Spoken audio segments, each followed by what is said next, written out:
Hello student, good morning to all of you. आइए आज हम लोग मार्क्स के बारे में पढ़ेंगे।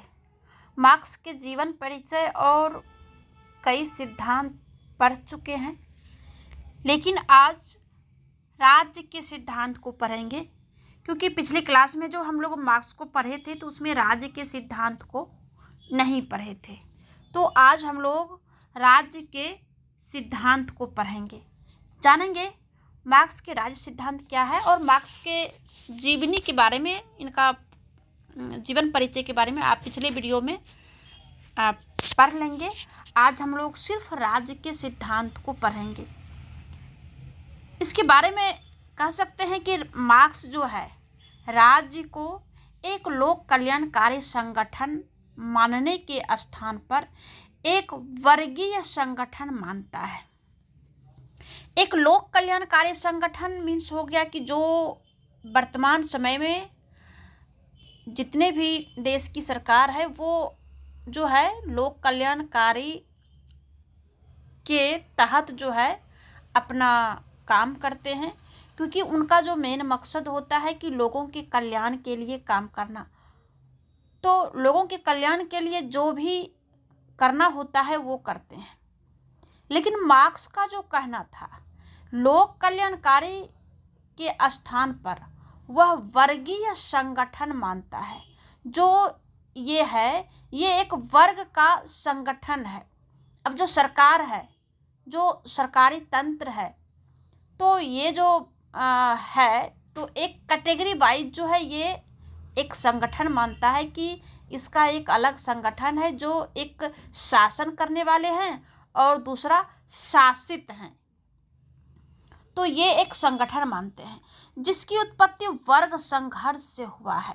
वर्ग संघर्ष, कोई भी वर्ग हो, छोटा वर्ग, बड़ा वर्ग, पैसे वाले या बिना पैसे वाले, आर्थिक रूप से मजबूत और फिर आर्थिक रूप से कमज़ोर, किसान का वर्ग है, मजदूर का वर्ग है, यानी एक गोल के बारे में इन्होंने जो है बात करते हैं। तो इनका कहना है कि जो राज्य की उत्पत्ति हुई है वो एक वर्ग संघर्ष से हुई है। उसका मत है कि राज्य एक कृत्रिम संस्था है।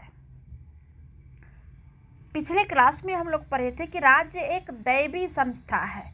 राज्य को देवता ने उत्पन्न किया है, लेकिन मार्क्स उसके जस्ट अपोजिट बात करते हैं कि राज्य जो है एक कृत्रिम संस्था है। राज्य को लोगों ने बनाया है और राज्य को लोगों ने इस तरह से बनाया है वर्ग के तहत, ठीक है, चाहे वो किसान वर्ग हो, मजदूर वर्ग हो, शासक वर्ग हो और शासित वर्ग हो। इनका जो मेन फोकस है शासक वर्ग और शासित वर्ग पर और किसानों के ऊपर। आगे इसको जो है हम लोग पढ़ेंगे, जिसका निर्माण शासक शोषक वर्ग ने अपने हितों की रक्षा के लिए किया है। अब जो शोषक वर्ग है, जो शासन करते हैं, जो दूसरे को शोषित करते हैं, तो वो अपने हितों की रक्षा के लिए जो है राज्य को बनाया है। और यह शोषक वर्ग के हाथों में शोषित वर्ग के दमन एवं उत्पीड़न का एक साधन है। राज्य क्या है? राज्य को हम एक तरह से सरकार भी कह सकते हैं। राज्य है तो सरकार है, सरकार है तो राज्य है। तो इनका कहना है कि राज्य जो है अपने हितों की रक्षा के लिए शोषित वर्ग के दमन के लिए उसका उत्पीड़न का जो है एक साधन है। कौन? राज्य। इसीलिए मार्क्स जो है राज्य विहीन की बात करते थे। मार्क्स का आदर्श वर्ग विहीन समाज है। मार्क्स का जो मानना था वो वर्ग विहीन समाज है, जिसमें राज्य विलुप्त हो जाएगा और समाजवादी समाज की स्थापना होगी। मार्क्स का कहना है कि वर्ग विहीन हो जाएगा। जितने भी वर्ग है, चाहे वो शासक वर्ग हो, शोषित वर्ग हो, जो भी है वो वर्ग नहीं रहेगा। रह क्या जाएगा? रह जाएगा साम्यवादी। साम्य मीन्स सारे लोग बराबर हो जाएंगे और उसके बाद राज्य नहीं रहेगा, समाज रहेगा। समाज की स्थापना कहेंगे, समाज का विकास कैसे हुआ, समाज की उत्पत्ति कैसे हुआ। तो मार्क्स समाजवादी की बात करते थे, राज्य का नहीं। अब जानते हैं कि मार्क्स के राज्य संबंधी प्रमुख विचार क्या है। पहला विचार है, मार्क्स का मत है कि निजी संपत्ति की संस्था के उदय के साथ ही वर्ग संघर्ष प्रारंभ हुआ। जैसे लोगों के मन में ये भावना हुई कि ये संपत्ति मेरा है, मेरा तेरा का जैसे ही भावना हुआ तो वर्ग संघर्ष शुरू हो गया। ये जैसे शासक वर्ग हुए और फिर शासक वर्ग जितने भी थे वो एक संगठन बना लिया और उनका एक अलग मत, जैसे कि अभी देखेंगे कि जनता है, जनता की विचारधारा भले अलग हो लेकिन मांग सरकार से लगभग सेम होता है। जो विद्यार्थी का संगठन है, विद्यार्थी का एक ही मांग होता है, जितने भी विद्यार्थी है विद्यार्थी का मांग एक तरह का होता है। किसान है तो किसान भी एक संगठन है, एक वर्ग है, तो इसका भी मांग एक होगा, एक तरह का होगा। तो उसी प्रकार से क्या हुआ कि जो इनका जो मत है, तो जो निजी संपत्ति या संस्था का जो उदय जब से हुआ तब से क्या हुआ कि वर्ग में संघर्ष होने लगा। एक वर्ग जैसे कि किसान वर्ग जो शासक करते थे, जो शासन करते थे, और जो शासित होते थे। शासक और शासित, जैसे कि सरकार लोगों के ऊपर शासन करता है तो वो किसी भी तरह का शासन कर सकते हैं, शोषित भी कर सकता है, करता भी है। तो शोषक वर्ग और शासक वर्ग में क्या होता है, संघर्ष होता है। और अतः राज्य वर्ग संघर्ष से उत्पन्न संस्था है। मार्क्स का मानना है कि राज्य की जो उत्पत्ति हुई है वो वर्ग के संघर्ष से हुआ है। दूसरा मानना है कि मार्क्स के अनुसार राज्य की प्रभुसत्ता वास्तव में शोषक वर्ग की ही प्रभुसत्ता होती है। मार्क्स का मानना है राज्य का जो संप्रभुता है या प्रभुसत्ता है वो वास्तव में शोषक वर्ग का होना चाहिए। कैसे होना चाहिए वो आगे बताएंगे, अतिरिक्त मूल्य के सिद्धांत में बताएंगे, क्योंकि इसका जो है राज्य का सिद्धांत जो है इसका संबंध है अतिरिक्त मूल्य के सिद्धांत से। तीसरा जो है, मार्क्स के मत में राज्य एक वर्गीय संस्था है।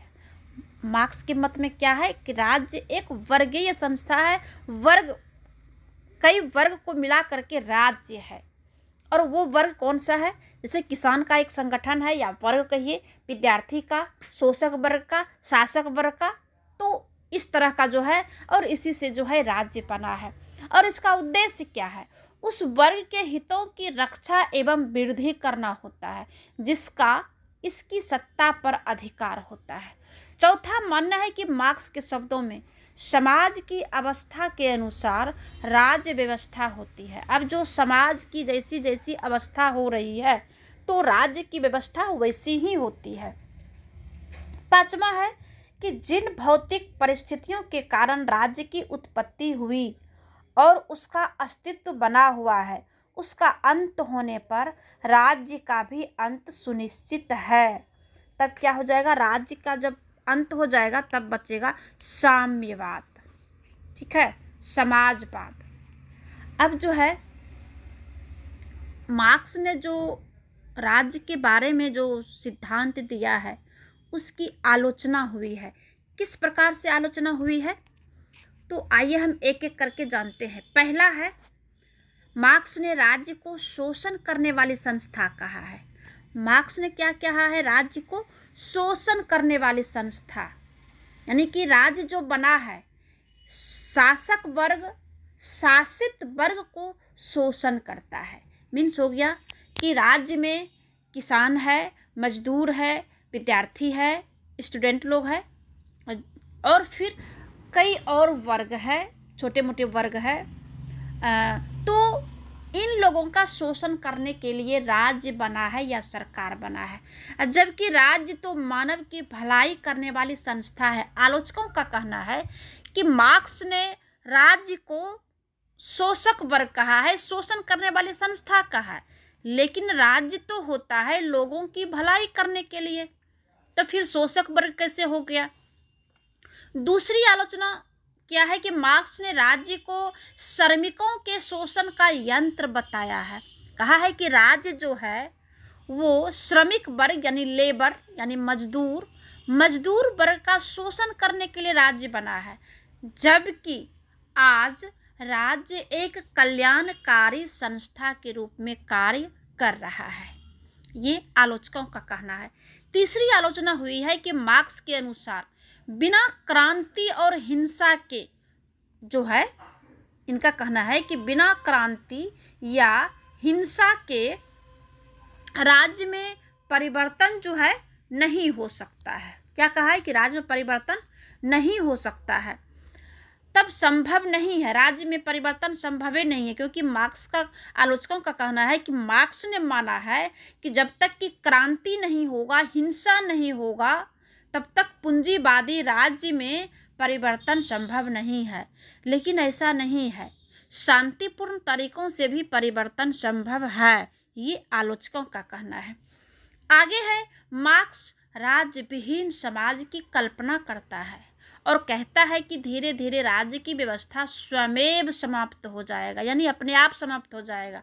लेकिन आलोचकों का मानना है कि मार्क्स की ये भविष्यवाणी सत्य सिद्ध नहीं हुई है। क्या कहा है कि मार्क्स की ये भविष्यवाणी सत्य सिद्ध नहीं हुई है और नहीं होगी।